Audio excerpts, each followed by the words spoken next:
This video will cover the structure of the UK COVID-19 inquiry, the findings from its first module, and the recommendations made by the Chair, Baroness Heather Hallett. The UK COVID-19 inquiry is an independent public inquiry examining the response to and impact of the COVID-19 pandemic to learn lessons for the future. The scale of the pandemic was unprecedented. The inquiry has a huge range of issues to cover. The chair of the inquiry, Baroness Hallett, decided to address this challenge by dividing its work into separate investigations known as modules. Each module is focused on a different topic with its own public hearings where the chair hears evidence. Following hearings, recommendations for changes are developed and put into a module report.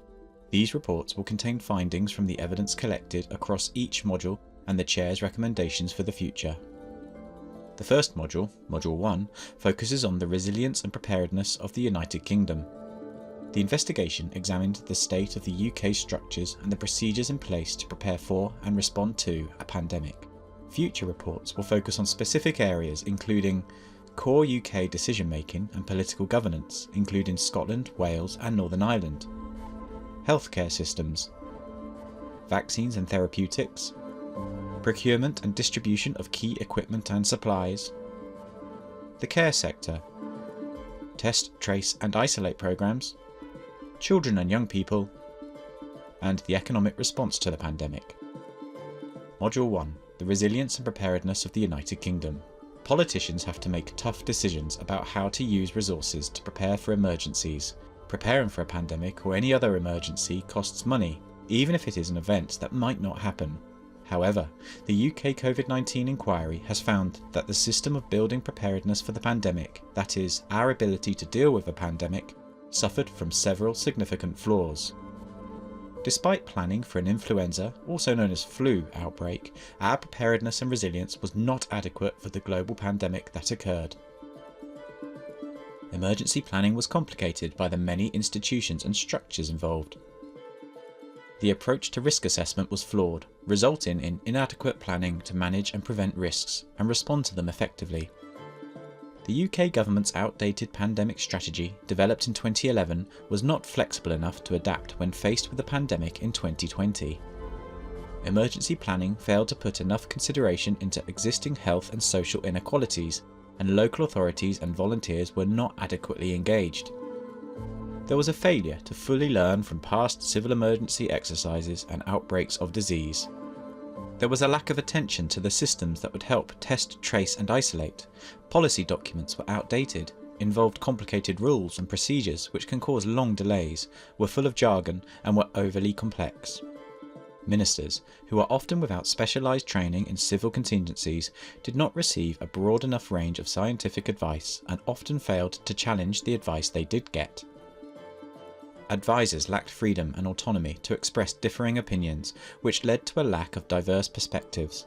Their advice was often undermined by groupthink, a phenomenon by which people in a group tend to think about the same things in the same way. If we had been better prepared, we could have avoided some of the massive financial, economic and human cost of the COVID-19 pandemic. The inquiry's Module 1 report therefore recommends a major overhaul of how the UK government and devolved administrations in Northern Ireland, Scotland and Wales prepare for whole system civil emergencies. A comprehensive description of the recommendations can be found in the Module 1 report. A summary of these are: a radical simplification of the civil emergency preparedness and resilience systems. This includes rationalising and streamlining the current bureaucracy and providing better and simpler ministerial and official structures and leadership.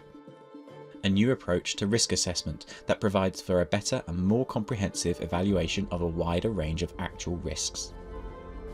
A new UK-wide approach to the development of strategy which learns lessons from the past and from regular civil emergency exercises and takes proper account of existing inequalities and vulnerabilities.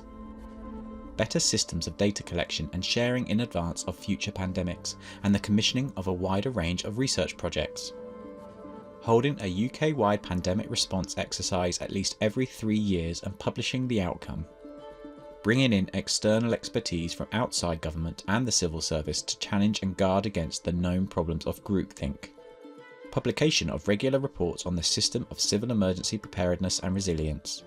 Lastly, and most importantly, the creation of a single independent statutory body responsible for whole system preparedness and response. It will consult widely, for example with experts in the field of preparedness and resilience and the voluntary community and social sector, and provide strategic advice to government and make recommendations. These recommendations are designed to be implemented and work together to produce real change in how the UK prepares for emergencies like pandemics. The Chair expects that all recommendations are acted upon and implemented within the timeframes set out in the recommendations. The inquiry will be monitoring the implementation of the recommendations during its lifetime. To find out more, or to download a copy of the full Module 1 report or other accessible format, visit the reports page on the UK COVID-19 Inquiry website.